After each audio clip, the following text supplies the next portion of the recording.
Hi, good evening, everyone. My name is Sandhya Ramesh, and I lead the Diversity, Equity, and Inclusion vertical at Great Place to Work. And I know we've been doing some of these conversations where we are trying to bring to the larger community of India Inc. Stories, learnings from the best workplaces. And I am super excited to be joined today by Preeti Singh is the Senior Vice President HR at South Asia at Mastercard. Preeti is a strategic HR leader recognized for driving high performance HR strategies. And she's led business transformation that has enabled service, growth, and efficiency solutions across different industries. She's also passionate about philanthropy, technology, and diversity and inclusion. Also enjoys a highly competitive matrix environment where collaboration and teamwork are critical keys to success. Preeti, I want to say firstly, thank you so much. And I think it's been quite a journey since the last time we did a conversation where it was a STEM conference. We were both sitting, across each other at a stage. And today here we are. Welcome to the webinar, and thank you so much for joining us. Many thanks, Sandhya, for inviting me to this webinar. I'm super delighted. Indeed, it's been a while. The COVID took really a toll on various day-to-day activities. We've been all working from home and virtually. So I'm truly delighted to share some of the high points that we as Mastercard have been on the diversity and inclusion journey with everybody on this session. And it's great interacting with the GPTW team. Let me tell you, it's an honor and a delight to work with all of you. So thank you. And likewise, because we draw so much of our inspiration from the best workplaces, as most of you are aware, Mastercard has been recognized as one of India's best workplaces for women in 2021. And today's conversation is really about trying to understand, right? It's about trying to understand the whole aspect of gender diversity, equity, and inclusion.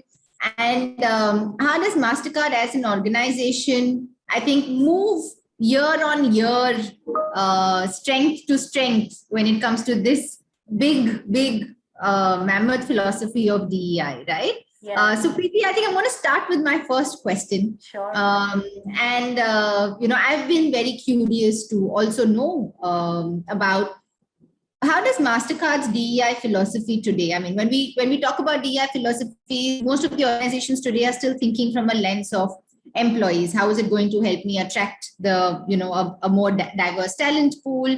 How is it going to help me grow and retain pools of talent that are more diverse across hierarchical levels within the organization? But if I just had to take a step back and today talk about the DEI philosophy at Mastercard, can you throw some light on, what is the span that it actually cuts across when it comes to the overall business? Yeah, thank you, Sandhya, again for this question. We're very passionate as an organization about diversity, equity, and inclusion. For us, diversity means everyone. And we do want to believe that journey to being inclusive and is ongoing. Because when we reach to a particular milestone, we kind of identify that there are certain areas that we need to further focus on. Hence, we say it's a journey for being inclusive.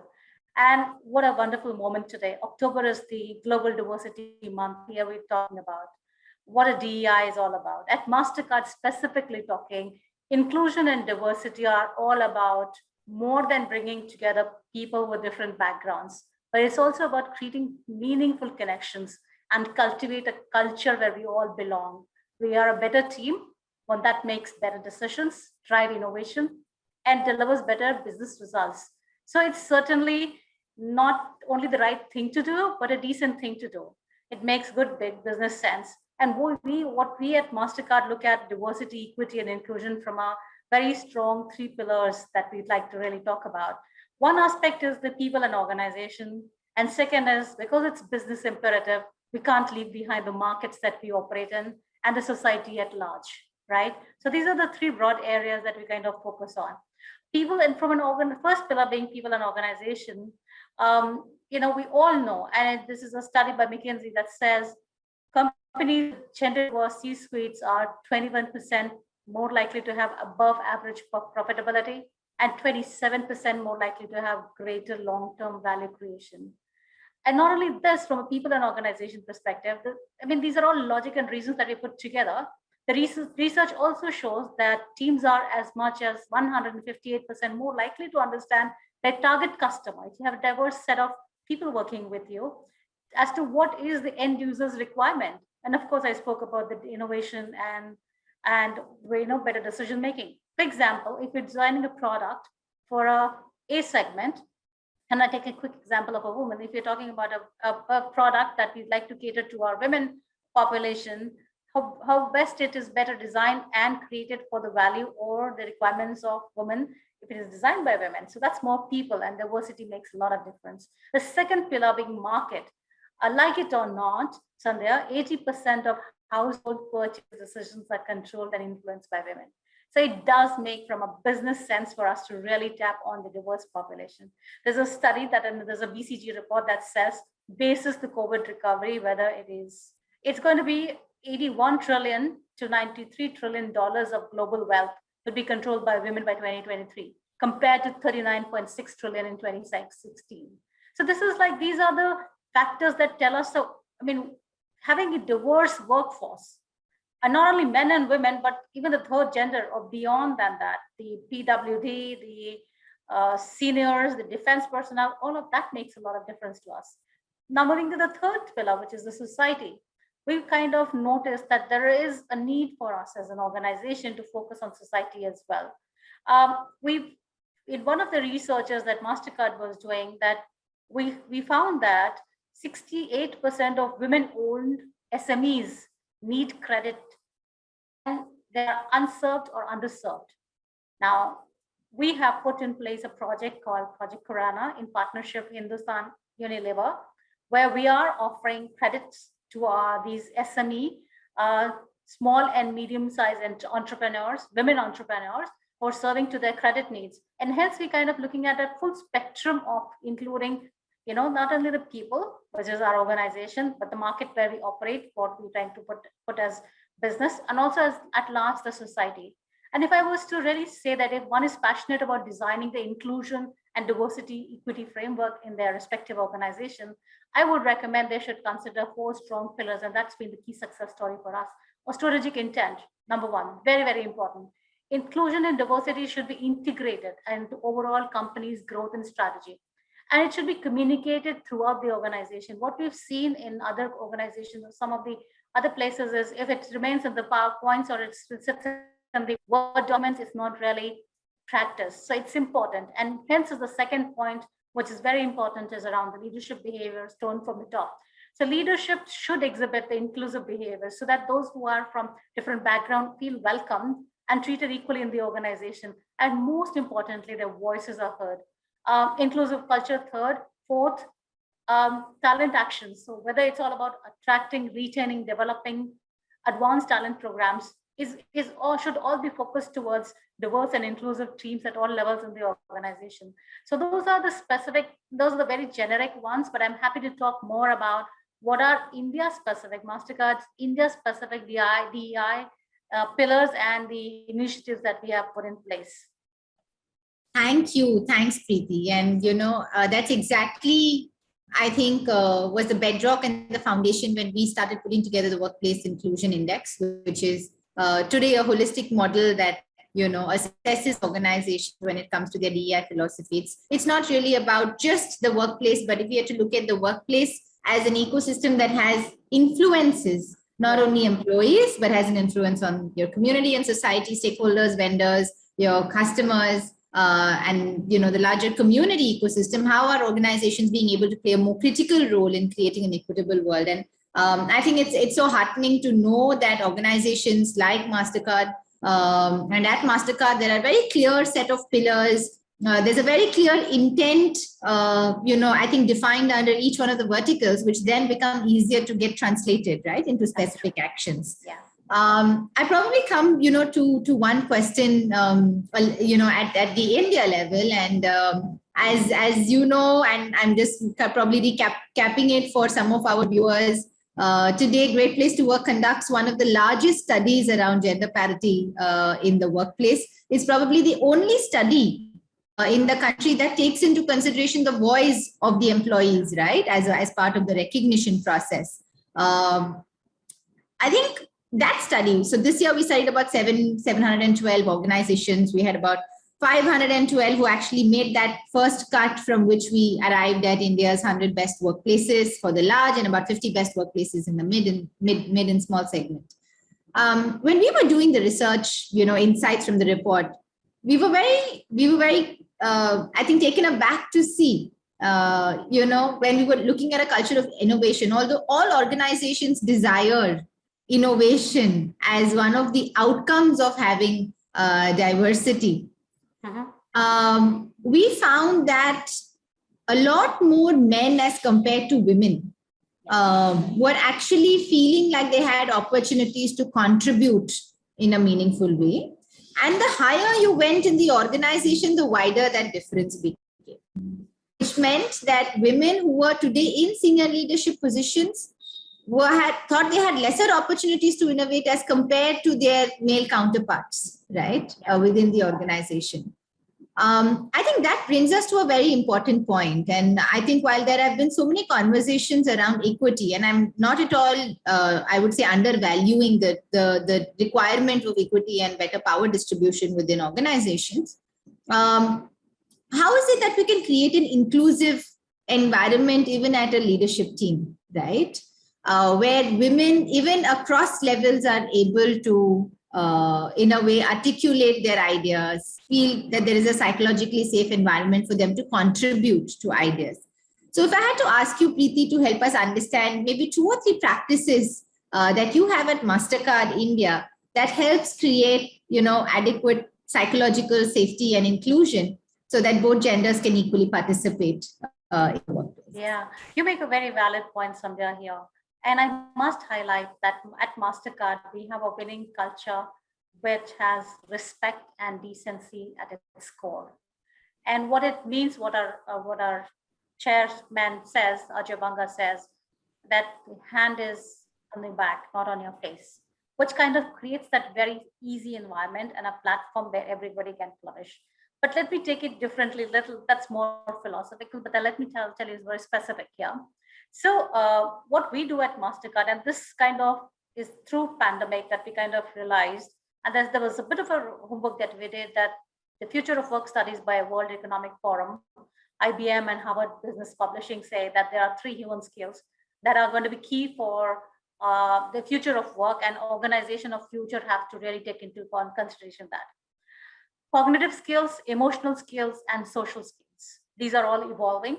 So when I say cognitive skills, means complex problem solving, critical thinking, emotional skills in today's world, whether it's men or women, has taken the front seat. What I talked about decency coefficient, but we've been talking about emotional coefficient as well. But emotional skills for men and women have been kind of put onto the front end now.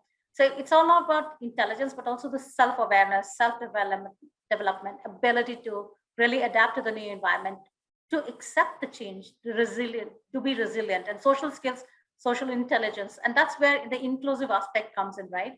The social intelligence, cross-cultural competency, and collaboration. And then these are all in the aspect of a virtual world that we have been all working for past 18 months.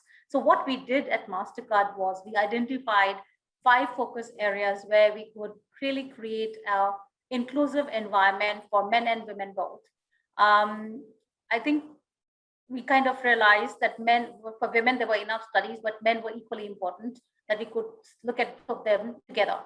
And that's why we wanted to be more inclusive here. We identified 5 areas. 5 areas were work-life balance, career development in the virtual world, that these are the focus areas, flexibility, or holistic well-being. I think what we kind of have ignored, and we need to really focus as various larger organizations, mental well-being is very important. And else, we said holistic well-being, and the 4th being diverse experiences, and 5th being the rewards and recognition. And we created to ensure that the people managers are fully enabled to really focus on these 5 pillars or focus areas that we have created. We created how-to guides, how to build trust with your team, how to have a stay conversation. Because one of the things was the great resignation period, right?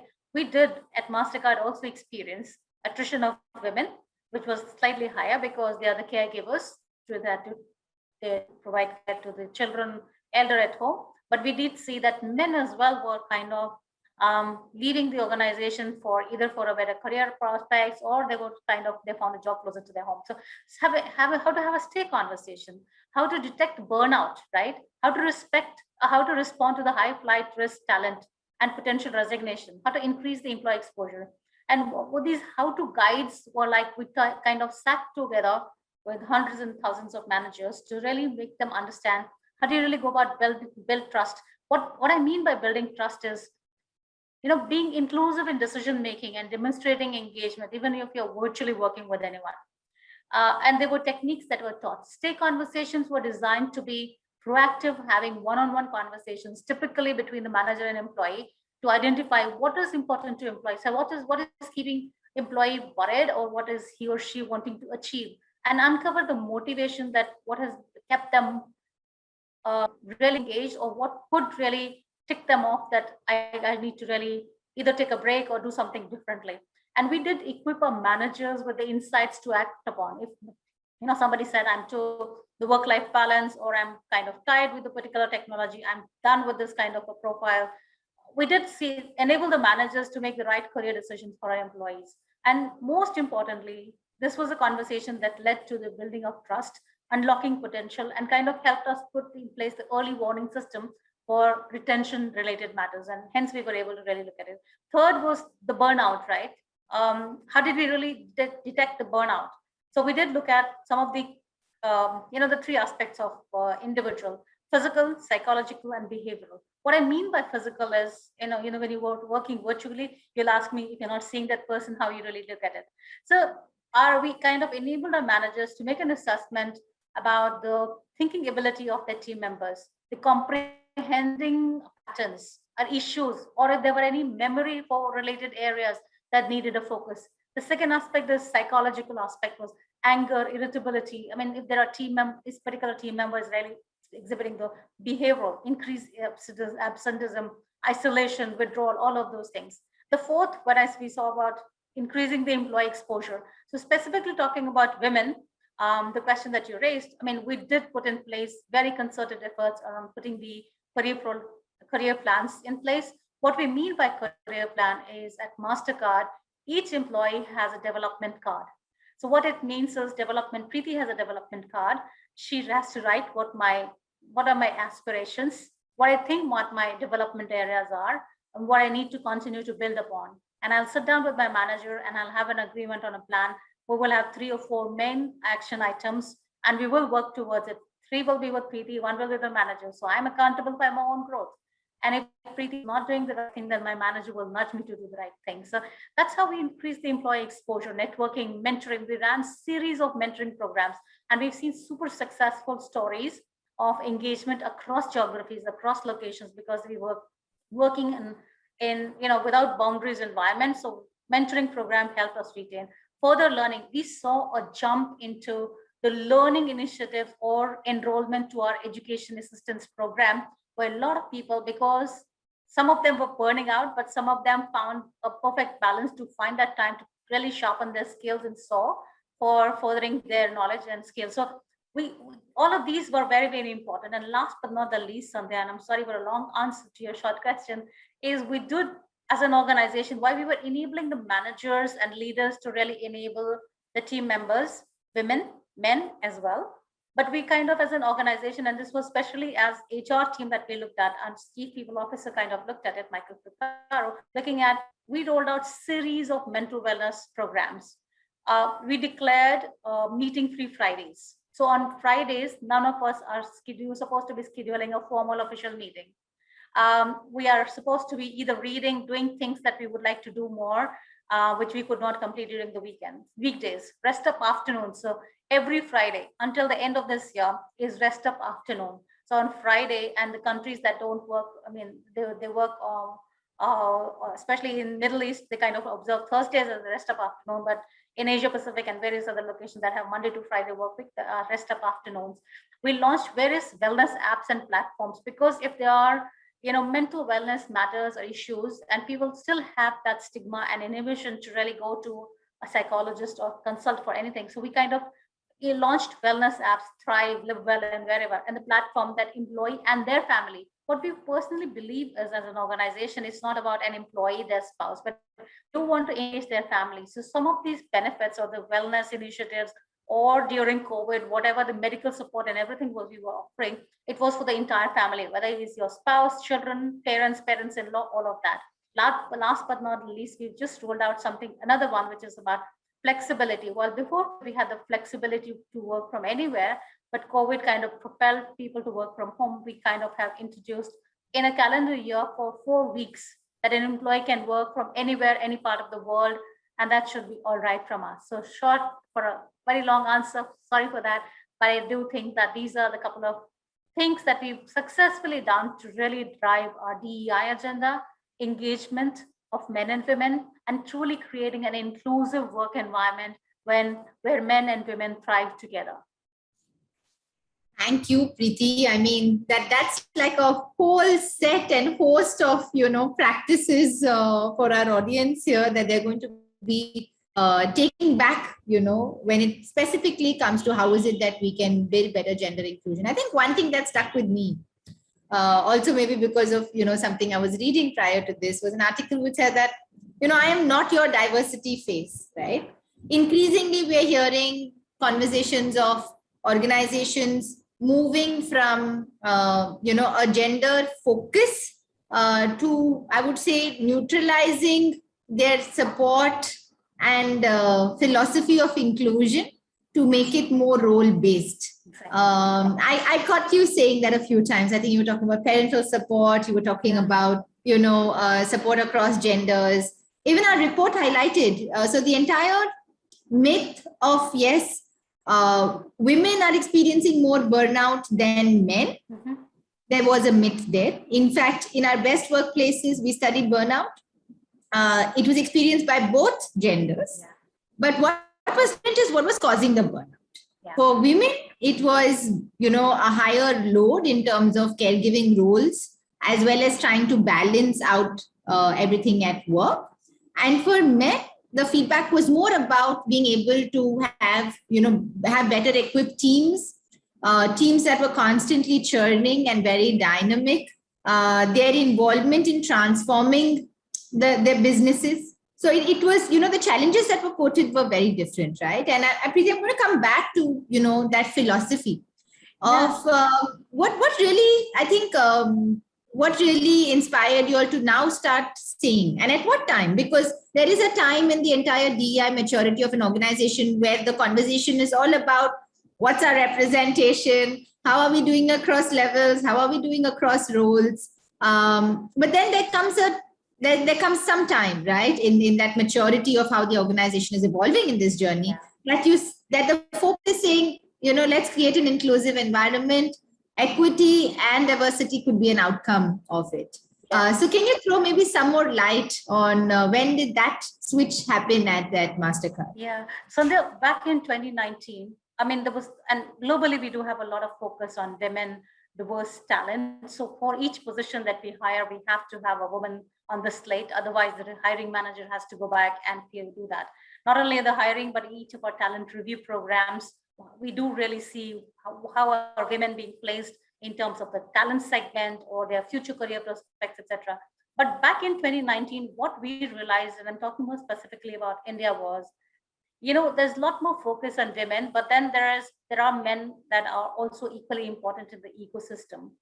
For women to thrive at workplace, and you did ask a question that how can a man support a woman in her journey to be successful or stay in the organization. So we did realize that having men as allies or the sponsors of women talent in the organization is very, very important. So rather than creating a special category for women that, these are the unique situations, we started looking at more gender neutral benefits, gender neutral policies. And that kind of really gave us a kick to do more. And that was very well received because it was beneficial for everybody in the organization. While we very openly talk about men and women, I think we need to really also look at the third gender, the LGBTQ, right? And those are coming into the mainstream as well. So why don't we create a society that is inclusive for all, irrespective of your gender, irrespective of your of your sexual orientation? And that's where our journey to started with. And we started first with our implementing, as I said, gender neutral policies. We removed he, she, it became they, them, their. And then we started looking at the benefits. So today, our benefit programs, whether is the leave policy, we have 16 weeks of paternity leave, 26 leaves because it's statutory requirement in India, sabbatical for parents. We do have programs which are family building programs and benefits, 100% financially subsidized and supported by Mastercard for adoption, irrespective of your gender, same gender partner, whether you are different gender, you have a different gender partner or you have a same sex partner. 100% financial assistance for adoption, gestational, surrogacy, or fertility treatments. It's all sponsored by Mastercard. Why did we do it? I think it was very important because these are the careers. While we have career stages, these are life stages of individuals that kind of help them either make a decision that this is a great company to work for, or this is something that I'd like to do something differently. Now, when we started doing some of these things, like very recently, we've introduced a program called Care 9 for expecting and new parents. Now, when we say parents, it's for a woman employee who works for Mastercard or a man employee who has a spouse who's expecting, right? Or if they're having an adoption or a surrogacy, and we provide that entire support of Care 9, which is through a vendor, and it's super, super helpful. When we started with the third element was that we created DEI platform and communication forums.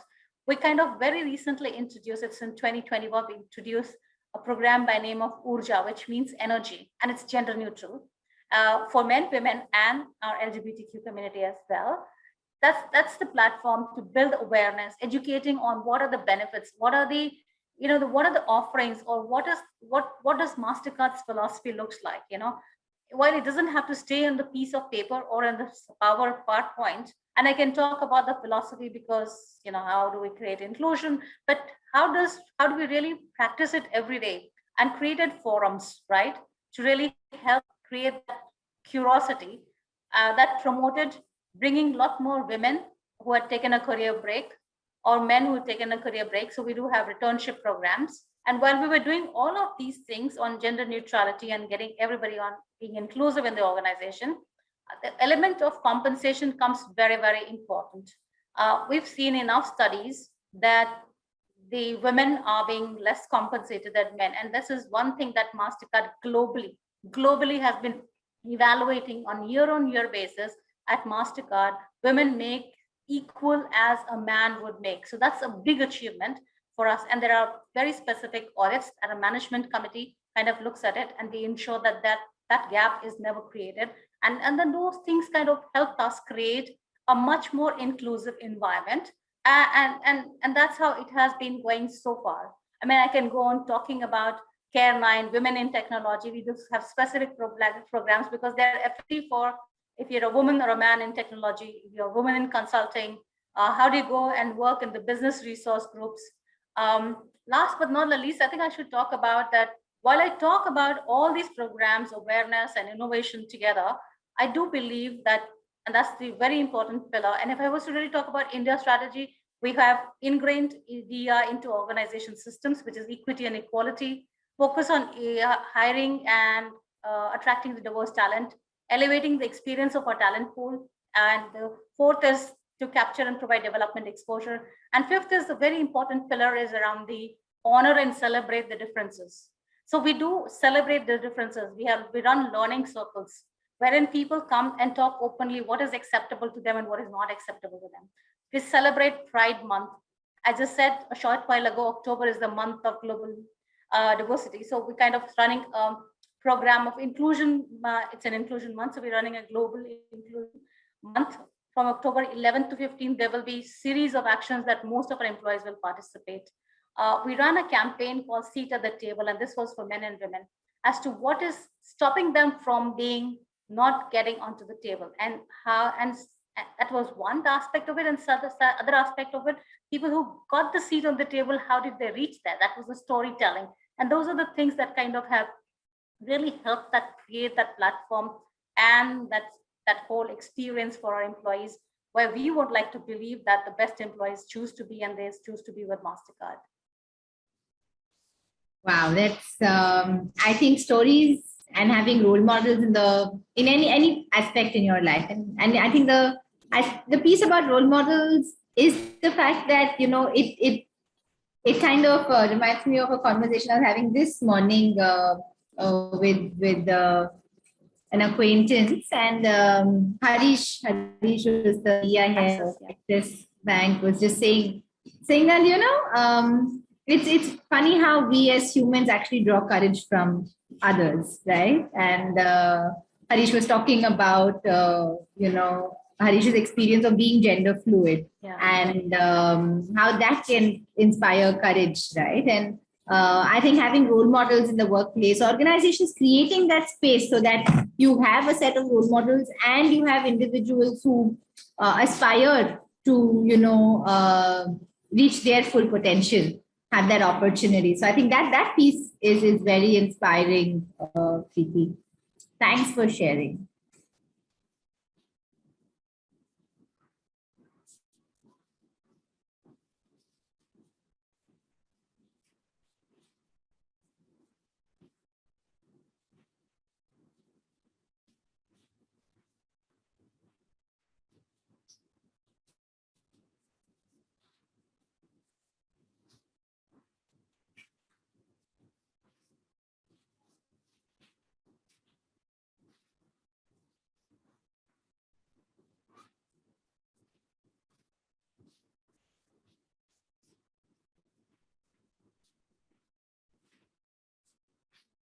I think I don't see Preeti on the call. I'm not sure if she was facing a technical issue.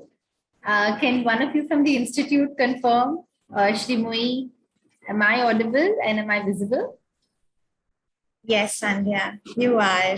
Just allow us a moment to just check. Sure.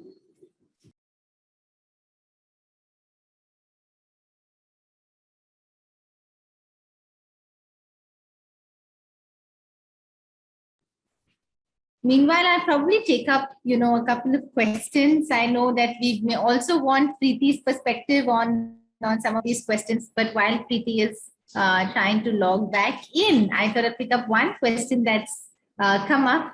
And I don't think I've been through any webinar on diversity, equity, and inclusion without having this question come in, where we say, when we're talking about targeted diversity hiring in a highly competitive environment, there's this whole aspect of meritocracy that comes in, right?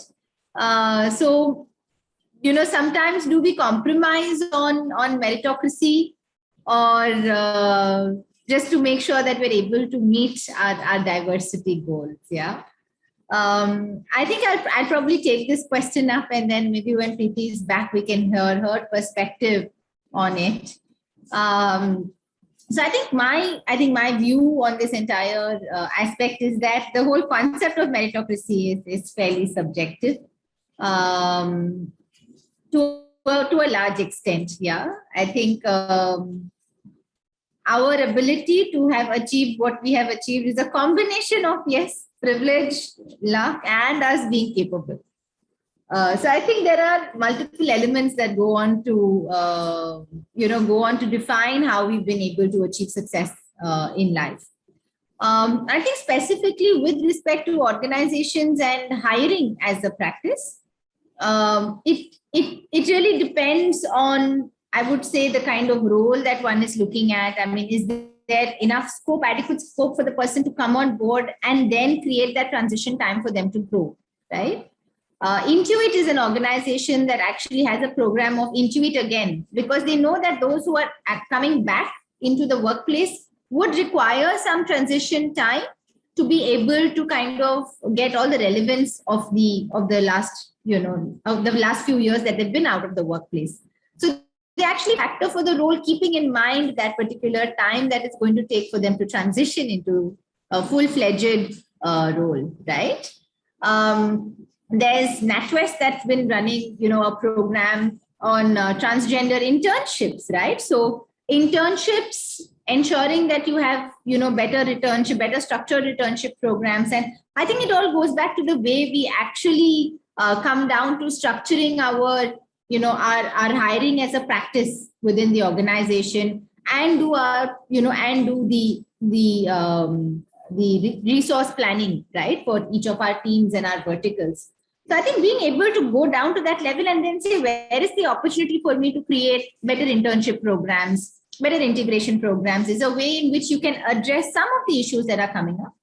Needless to say, the reality is today we are staring at a gap. We are staring at a clear gap between demand and supply. But very important for us to understand what are our roles in ensuring that we're able to build that gap. Yeah. Which is why you will see organizations like Mastercard was, Preeti was also sharing with us, going out there to say, what are we doing today in the space of creating employability as well? Because unless we have those issues, this entire demand supply gap will continue to exist from a larger ecosystem in India. Yeah. I've also been requested to share a few best practices, yes, from startups. I don't know if this organization really qualifies as a startup, but it's a small and medium enterprise. It's a great place to work certified organization called Fingent. They're a tech-based company in Kochi, and I thought that they had a wonderful practice on DEI, which was all they wanted to do was hire people who are passionate about technology. So they've started getting on, not just started, but they've had a practice of getting on board college dropouts who are able to beat all their technical rounds. And I thought that was a very inspiring move in a country like India, where there is so much stigma attached to not being able to complete a formal education. And for the longest reason that existed even with an MBA degree. But here, actually finding individuals who are, technologically savvy, very passionate about technology and are contributing effectively is probably, I would say, one of the most meaningful DEI practices that I have heard of when it comes to affirmative hiring. We are also seeing organizations, given the fact that multi-generations can exist in the workplace. You have organizations that are actually like SAP has been, running a lot of programs to build better multi-generational intelligence through a series of humor, right? Humor-based campaigns as well, where generations in the workplace actually get to know each other a lot better. I'm going to take this one last question, and I'm probably then going to draw to a close this particular session as well. And the question is saying, what are some of the don'ts when it comes to starting the DEI journey? I think it's an interesting question. And while we always focus on the do's, it's also important to know what the don'ts are. Yeah. Okay, I also have Preeti back, so I'm going to use this. No problem, Preeti. I thought I'll make use of this opportunity to get your views. I was just going to take one last question and answer that one last question around what are some of the don'ts when it comes to starting the DEI journey. Would you like to take a shot at it? And then maybe I can add to the list. Yeah, so it's like when you start the journey of DEI, some of the things that you should really be thinking about is, as at home, we kind of would like to be respectful to everyone and inclusive. You need to be really thinking that basic thing. No, don't start with the basics, right? What makes people feel welcomed? What will disappoint them? And we start from there and start building that from very basic, right? What you as an individual would like to be appreciated for, or what you feel good about it, and start building from there. And of course, there are tons of principles I spoke about, the tone from the top, the strategy and everything else that starts falling in line. But fundamental has to be being respectful, being decent, and thinking about what makes sense for the larger audiences is something that you should start your journey with. But I'm sure Sandhya will have some additional points to make. Oh, yes, Preeti. I think, one clear don't for us, and I think that's learning that we're also getting through a lot of organizations that have been in their journey is having a very siloed having a very siloed approach to DEI. I think what happens is organizations become so focused on saying, okay, we want to start with gender, and they don't want to look at anything else around. Unfortunately, and not realizing that, okay, you could have a woman who is a person with disability, who could be a lesbian, who could fall into, actually a very different kind of come from very different socioeconomic background or educational background for that matter. So I think one clear don't is, I think while it's great to have pillars and track the progress that you're making through whether you're being able to get, certain groups where you're tangibly seeing the diversity, it's very important as organizations that you factor for your practices which are more holistic, which actually take care of, the LGBTIQ community needs, which actually take care of the community needs of the persons with disabilities for that matter, right? So I think that would be, one don't. While there is a list, I'm going to leave the audience with this because I know they're going to be taking back so many learnings from this particular webinar, Preeti. And I want to say thank you so much for taking time out and being here with us today. I think as an organization and your team continue to inspire us with all the practices, and every year we hear about new practices coming in, evolving with the needs of the talent in the country. So thank you so much for coming out here and sharing it with the larger audience. Thank you, Sandhya, and thank you, Great Place to team. And we're truly delighted to be top 10 India's best places for women to work with, and truly appreciate the partnership and thoroughly enjoyed this conversation today. Wish you all the very best and have a great evening, everyone. Thank you. Thanks so much.